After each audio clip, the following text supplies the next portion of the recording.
The history behind the life and death of Adolf Hitler is riddled in mystery and esoteric mysticism.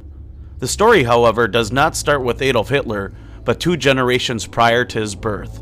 I'm your host, Kristan T. Harris, and this is another edition of DAP Mystery School, the Hitler Conspiracy Edition. Ihn uns selbst allein!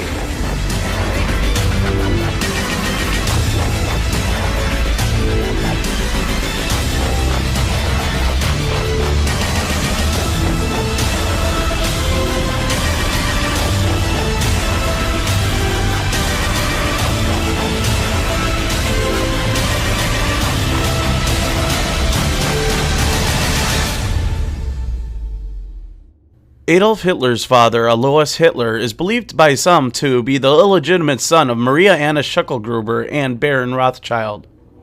See, at this time in history, Hitler's grandmother was 15 and a servant at the home of Baron Rothschild when she became pregnant. If true, this would explain Hitler's weird obsession with the cult, his quick rise to power, and his elusive escape from the world. On the surface, it would appear Hitler was unlikely to be a Rothschild. But then again, when you discover the benefits that the Rothschilds got out of the war, both financially and politically, a Rothschild connection does not appear so outlandish as it may have initially seemed. When people suggest that Adolf Hitler himself was part Jew, this is the ancestry that they're linking. This would also explain Adolf Hitler's obsession with the occult, as the Rothschilds themselves were known occultists. Hitler's early life certainly gave no indication of his future as a fascist leader of Germany. Searching for a purpose in his life, he spent a large amount of his time in Hofburg Library in Vienna, delving into books about the history of the occult and Eastern religions. Eastern religions, such as Hinduism in particular, are held in high esteem by the members of the Vril Society and Thule Society and other occultic organizations. You can see this through Madame Blavatsky and Alice Bailey's personal writings. Some years later, Hitler got involved with the Thule Society in Munich, who had the same dedication to gaining occultic powers as he did. The Thule Society is a German occultic group largely based on Madame Blavatsky's writings. Blavatsky's book, The Secret Doctrine, was allegedly one of Hitler's favorite books, and I don't doubt it because the theosophy-based occult Thule Society was later transformed by Hitler into the National Socialist German Workers' Party, also known as the Nazi Party. Blavatsky is also where Hitler and the Nazis not only got the idea to use a swastika as their emblem, but also to label the Jews with the hexagram who were destined for the concentration camps. Both of these occultic symbols are contained within Blavatsky's Symbol of Theosophy. Madame Blavatsky's 2 most influential books, Isis Unveiled and The Secret Doctrine, were written by what is called automatic hand, which is when a spiritual entity puts words in your head that are then transferred to paper and then turned into a book. This is also how Albert Pike wrote Morals and Dogma, and how Masonic prophets composed their greatest works via interdimensional guides. One of the founders of both the Thule Society and the Nazi Party was occult master Dietrich Eckart. Eckart was a dedicated Luciferian and one of 7 founding members of the Nazi Party. Eckart claimed to be the initiator of Hitler into the secrets of Luciferianism and is quoted as saying on his deathbed in 1923, quote, "Follow Hitler, he will dance, but it is I who have called the tune. I have initiated him into the secret doctrine, opened his sentries and vision, and given him the means to communicate with the powers. Do not mourn me, I shall have influenced history more than any German," end quote. It is through the Luciferian Thule Society that Hitler received his Aryan supremacy and eugenics teachings, which are the exact same ideals taught by Blavatsky. Hitler was literally following Blavatsky's orders, which were transferred into her books by automatic writing. This is just the beginning of Adolf Hitler's history and involvement in occultic secret societies, because it wouldn't be long before he joined the Vril Society. According to English writer Lord Bulwer Lytton, who named the society, Vril was the occultic power that woke up man's ability to possess superhuman qualities. Hitler was not alone to join the Vril Society. Other infamous Nazis, including Hermann Göring and Heinrich Himmler, were also part of the occultic organization.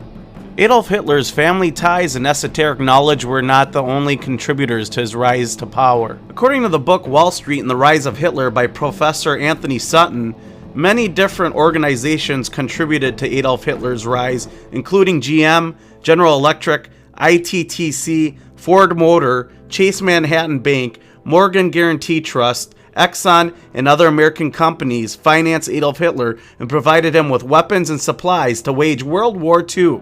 Another smoking gun is the fact that President George W. Bush's grandfather, the late U.S. Senator Prescott Bush, was a director and shareholder of the companies that profited from their involvement with the financial backers of the fledgling Nazi Germany. To further prove this, Prescott Bush's Union Banking Corporation assets were in fact seized in 1942 under the Trading with the Enemy Act. Among other easy verifiable facts showing that the Illuminati were backing Hitler was the fact that the Rockefellers were selling oil to Hitler via Spain to fill the gas tanks of Hitler's Luftwaffe, Air Force, and Panzer Division of tanks that were rolling all over Europe at the time. As a proponent of the Great Plan, Hitler was indeed the enemy of the Jews. Hitler's Holocaust and massacre of Jews was a perfect ploy to generate a worldwide sympathy needed to initiate rebirth of Israel, all per plan. The seed for Israel coming back into existence was in fact planted in 1917 by the Rothschilds. This happened with the creation of the Balfour Declaration. Lionel Walter Rothschild, eldest son of the diabolical controller of the Bank of England, Lord Nathan Rothschild, was a close friend of Zionist Chaim Weizmann. Lionel worked to formulate the draft declaration for Jewish homeland in Palestine with Weizmann. Weizmann was a Zionist leader, president of the Zionist organization, and the first president of State of Israel upon reunification. On November 2, 1917, Rothschild received a letter from the British Foreign Secretary Arthur Balfour. In this letter, the British government declared its support for the establishment of Palestine as a national home for Jewish people. This letter became known as the Balfour Declaration and was ultimately used by the Rothschilds to force Britain's and the Allies' hand after World War II into reforming Israel by the United Nations mandate, of course. Because of Adolf Hitler's atrocities in World War II, Israel was on par to become a nation. Otherwise, it may have taken quite a long time for Israel to once again be reunified and become its own state.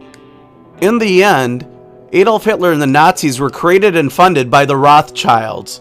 It was they who arranged for Hitler to come to power through the Illuminati and secret societies in Germany like the Thule Society and the Vril Society, which they created through their German networks. It was the Rothschilds who funded Hitler through the Bank of England and other British and American sources like the Rothschilds Kuhn-Loeb Bank, which also funded the Russian Revolution. The very heart of Hitler's war machine was the chemical giant I&G Farben, which had an American arm that was controlled by the Rothschilds through their lackeys, the Warburgs. Paul Warburg, who manipulated into existence the privately owned Central Bank of America known as the Federal Reserve in 1913, was on the board of American IG.